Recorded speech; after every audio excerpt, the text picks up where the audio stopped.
गो भक्ति का संचार करने वाले हम सब के प्रेरणा स्रोत पूज्य बाल संत श्री भोले बाबा जी महाराज के चरणों में प्रणाम करते हुए मंच पर विराजमान क्रांतिकारी संत दयाशंकर जी महाराज के चरणों में प्रणाम करते हुए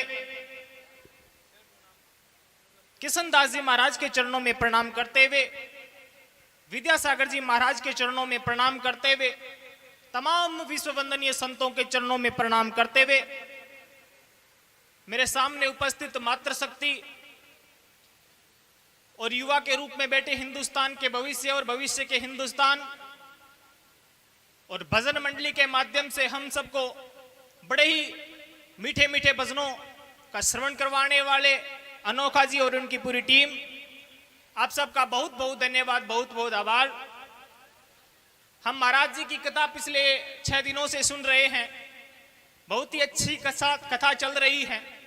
महाराज जी,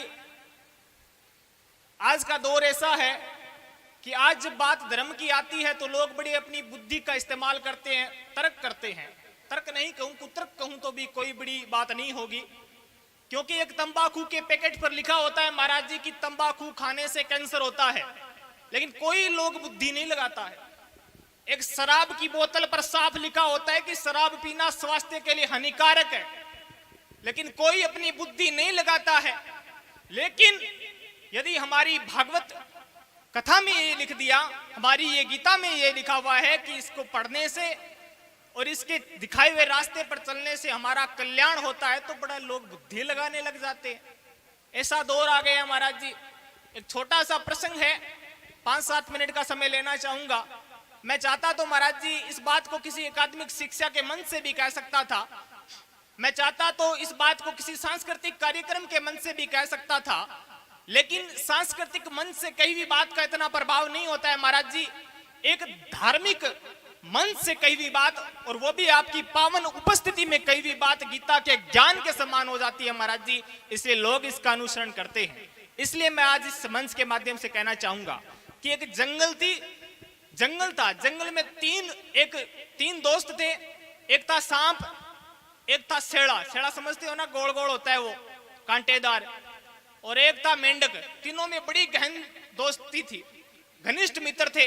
एक बार क्या हुआ, जंगल में आग लग गई तो मेंढक दौड़ा दौड़ा आया, आकर सांप को कहा कि रे भाई जंगल में आग लग गई है, अपना बचाव करने का उपाय कर ले। तो सांप ने कहा कि मेरे पास 100 बुद्धि है, मैं अपनी किसी एक बुद्धि का प्रयोग करके अपने आप को बचा लूंगा, तू तेरा सोच। तो मेंढक ने सोचा कि इसके पास तो 100 बुद्धि है, ये तो बच जाएगा, अपने दूसरे दोस्त के पास चलते हैं। वो फिर पहुंचा शेड़े के पास, शेड़े को जाकर कहा कि भाई जंगल में आग लग गई है, अपने बचाने का उपाय सोच।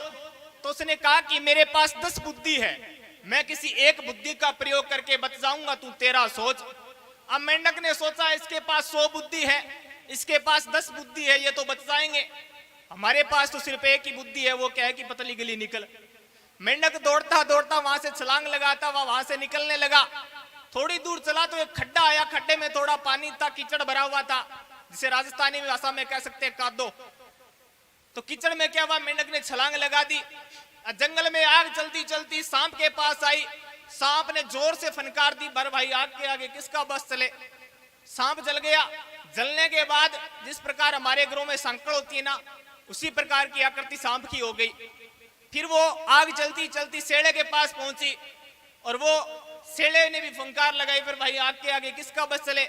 उसकी गेंद बन गई, जैसे दड़ी होती है ना, दड़ी राजस्थानी भाषा में के, तो वो हो गई। तो जंगल की आग जब शांत हुई तो मेंढक ने सोचा कि चलो अब मैं मेरे दोस्तों से मिल लेता हूं। एक के पास 100 बुद्धि थी, एक के पास 10 बुद्धि थी, तो वो तो बच ही गए होंगे। तो जब वो उनके पास पहुंचा तो देखा एक का सांकड़ बना हुआ, एक की दड़ी। तो उसने कहा कि 100 बुद्धि री सांकड़ बन गई, 10 बनी है दड़ी, कि 100 बुद्धि री सांकड़ बन गई, 10 बनी है दड़ी, और आपने तो एक बुद्धि ठीक ही जकी कदम जार पड़ी। कहने का भाव है कि जब धर्म की बात हो तो अपने आप को पूर्ण रूप से समर्पित कर दो, उसमें तर्क लगाने की जरूरत नहीं है, क्योंकि अनेक तर्क लगाकर हमारे धार्मिक ग्रंथ बने हैं। इसलिए धर्म की तरफ लौटे। महाराज जी, आपकी कथा में भी एक तर्क चल रहा है, आपको तो नहीं पता होगा। लोग, मैंने सुना है, लोग कहते हैं कि मैंने तो महाराज जी की 2-3 कथा सुन ली, अब सुनने से क्या फायदा है, 2 तो सुन ली बहुत है। मैं एक एकाडमिक शिक्षा लेने के दौर से गुजर रहा हूं, और यहां पर बेटा हर शख्स, हर माता, हर बुजुर्ग एकाडमिक शिक्षा से प्रत्यक्ष या अप्रत्यक्ष रूप से जुड़ा है। यहां बेटा हर युवा एकाडमिक शिक्षा लेने के दौर से गुजर रहा है, और यहां बेटा हर बुजुर्ग एकाडमिक शिक्षा अपने बच्चों को दिलाने के दौर से गुजर रहा है। तो एक छोटा सा उदाहरण एकाडमिक शिक्षा का देना चाहूंगा महाराज जी। जो बड़ी बड़ी कॉलेजें हैं, बड़ी बड़ी इंस्टीट्यूट है, बड़ी बड़ी स्कूलें हैं, उनमें क्या होता है कि पढ़ाई के साथ हर महीने एक मोटिवेशन सेमिनार होता है।